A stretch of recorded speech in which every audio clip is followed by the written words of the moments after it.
Hello दोस्तों, इस video में आपको एक इम्पोर्टेंट जीवन परिचय को लेकर आया हूं और यह जीवन परिचय हमारा आने वाले बोर्ड एग्जाम के लिए बहुत इम्पोर्टेंट है, यानी वेरी इम्पोर्टेंट जीवन परिचय है। और यह जीवन परिचय महादेवी वर्मा का, किसका है? महादेवी वर्मा का है यह जीवन परिचय। और इस वीडियो में इस जीवन परिचय का हम संक्षिप्त परिचय के आधार पर जो है इसका जीवन परिचय करके दिखाएंगे लाइव, इसके अलावा साहित्यिक परिचय करके दिखाएंगे और रचनाएं करके दिखाएंगे। यानी इन तीनों टॉपिकों को इस वीडियो में जो है हम लाइव करके दिखाएंगे महादेवी वर्मा का जीवन परिचय को, ठीक है ना। बस आपको जो ये वीडियो जो है पूरी वॉच करनी है, ठीक है ना। और इस जीवन परिचय करने के लिए सबसे पहले आपको जो है संक्षिप्त परिचय जो आपकी स्क्रीन पर नजर आ रहा है इसको याद कर लेना, बिकॉज इसी के आधार पर जो है हम इस वीडियो में जो है इसका जीवन परिचय करके दिखाएंगे, ठीक है ना। आप यहाँ पर खुद भी देख सकते हो, अभी तक मैंने जीवन परिचय इसका लिखा ही नहीं है।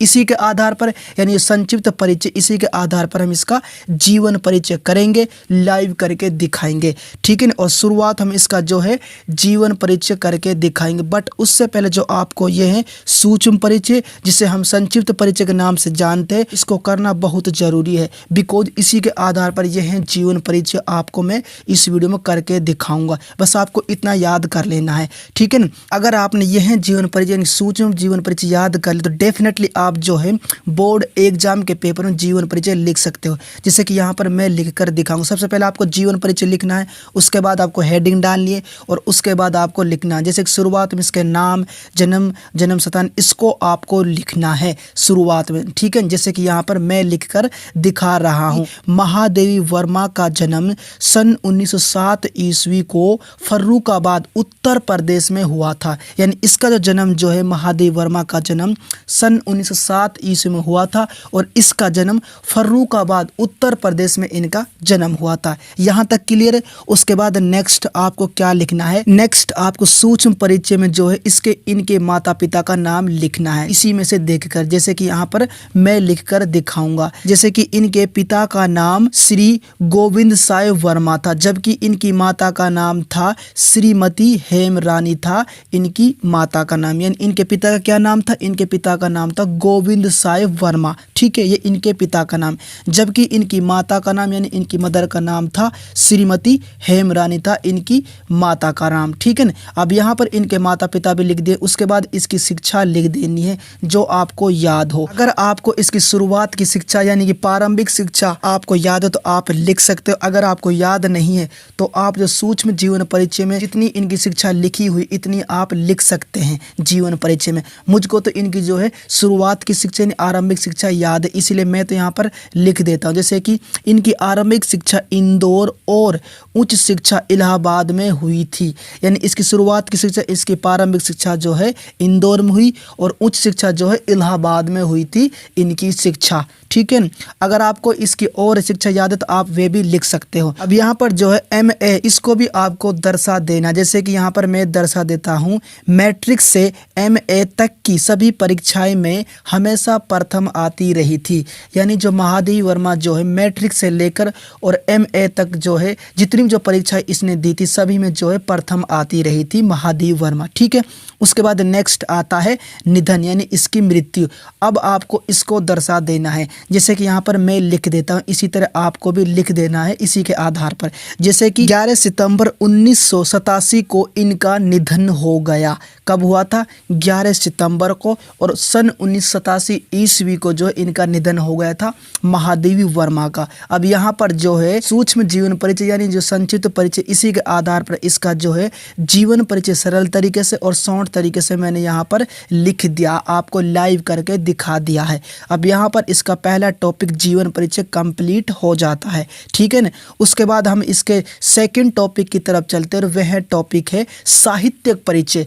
और साहित्यिक परिचय भी लिखना बहुत जरूरी होता है बोर्ड एग्जाम के पेपर में। और इसका जो साहित्यिक परिचय मैंने ऑलरेडी लिख रखा जो इस प्रकार से है, सरल तरीके से आसान तरीके से यह है लिख रखा है। और आपको भी इसी तरह से जो है साहित्यिक साहित्यिक परिचय लिख देना। जैसे कि सबसे पहले आपको क्या करना है, साहित्यिक परिचय लिखना, उसके बाद आपको हेडिंग डालनी है और उसके बाद आपको लिखना है। जैसे कि यहाँ पर मैंने लिख रखा है, महादेव वर्मा छायावाद युग की एक महान कवयित्री समझी जाती है।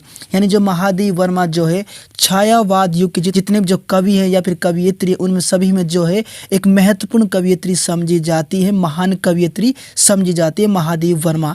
इनके भाव पक्ष और कला पक्ष दोनों ही अद्वितीय हैं।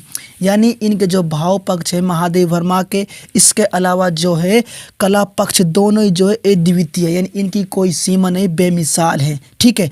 चांद पत्रिका के संपादन के बाद ही इनकी साहित्यिक सेवाओं के लिए भारत सरकार द्वारा पद्म भूषण से सम्मानित किया गया। यानी इसका मतलब ये है, जब इन्होंने जो चांद पत्रिका के संपादन की शुरुआत की, उसके बाद ही जो है इनकी जो साहित्यिक सेवाएं जो थी, उन सेवाओं के लिए जो भारत सरकार ने पद्म भूषण से सम्मानित किया। किसको सम्मानित किया? महादेव वर्मा को सम्मानित किया था पद्म भूषण से। ठीक है। उसके बाद नेक्स्ट है, आधुनिक काव्य के साज, श्रृंगार, विरह, वेदना में भावनात्मक गहनता के कारण इन्हें आधुनिक युग की मीरा कहा जाता है। यानी महादेव वर्मा जी को जो है आधुनिक काव्य के साज, श्रृंगार से, विरह, वेदना से, इन सभी की जो है भावनात्मक गहनता के कारण जो है आधुनिक युग में इसको जो है मीरा के नाम से जाना जाता है। इस नाम से यह विख्यात है महादेवी वर्मा, मीरा का नाम से। ठीक है ना। अब यहाँ पर इसका जो साहित्यिक परिचय वह सरल तरीके से मैंने कंप्लीट करा दिया। उसके बाद तीसरे नंबर पे रचनाएं, और रचनाओं को लिखना बहुत जरूरी होता है, विशेषकर बोर्ड एग्जाम के पेपर में। इसीलिए रचना को करना वेरी इंपॉर्टेंट है बोर्ड एग्जाम के पेपर के लिए। और इसकी जो रचनाएं जो मैंने सरल तरीके से, आसान तरीके से, सूक्ष्म जीवन परिचय के आधार पर इस वीडियो में लाइव करके दिखाऊंगा, और सरल तरीके से इन रचनाओं को करके मैं दिखाऊंगा। सबसे पहले आपको क्या करना है, सबसे पहले आपको जो है रचनाएं लिखना है और उसके बाद आपको हेडिंग डालनी है और उसके बाद आपको लिखना है। जैसे कि महादेव वर्मा ने पद्य एवं गद्य दोनों ही विधाओं में रचना की है। इनमें से कुछ इस प्रकार से हैं। यानी जो महादेव वर्मा जो इन्होंने पद्य में, इसके अलावा गद्य में, दोनों विधाओं में रचना की है महादेव वर्मा ने। ठीक है। और इनमें से कुछ जो रचनाएं हैं मैं इस वीडियो में लाइव करके दिखाऊंगा। सबसे पहले आपको क्या करना है, सूक्ष्म परिचय में जो रचनाएं लिखी हैं उन्हीं को आपको लिख देना है। ठीक है। जैसे कि यहाँ पर मैं लिखकर बताऊंगा। सबसे पहले आपको यहाँ पर लिखनी है पहली रचना, जैसे कि निहार, यह रचना आपको लिखनी है। उसके बाद आपको रश्मि रचना लिखनी है। ठीक है ना। और उसके बाद आपको तीसरे नंबर पे लिखनी है नीरजा रचना। ठीक है। और नीरजा रचना लिखने के बाद आपको चौथे नंबर पे लिखना है यामा रचना। ठीक है ना। कौन सी रचना लिखनी है? यामा। अगर आपको और रचना याद है तो वे भी लिख सकते हैं। जैसे कि मुझको एक रचना और याद है इसकी, और ये एक इम्पोर्टेंट रचना है, बोर्ड एग्जाम के पेपर में यह रचना आ सकती है, और यह रचना है अतीत के चलचित्र, जो एक इम्पोर्टेंट रचना। और उसके बाद आपको आधी लिख देना है। ठीक है। यह है इसकी इंपॉर्टेंट रचनाएं। दोबारा इन रचनाओं को मैं आपको पढ़ा देता हूं। जैसे कि पहले नंबर पे निहार, उसके बाद दूसरे नंबर पे रश्मि, उसके बाद तीसरे नंबर पे है नीरजा।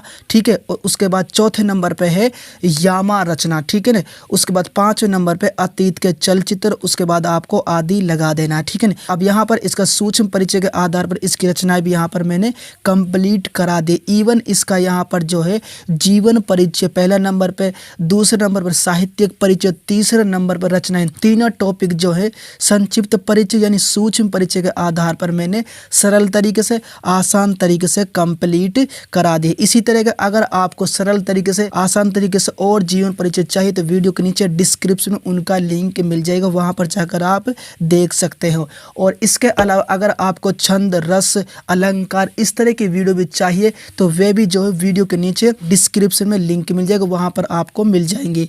वीडियो पसंद आए तो वीडियो को लाइक कर देना है, चैनल को सब्सक्राइब कर देना है, साथ में बगल में जो घंटी है ऑल नोटिफिकेशन वाली, उस घंटी को दबा देना है। जय हिंद।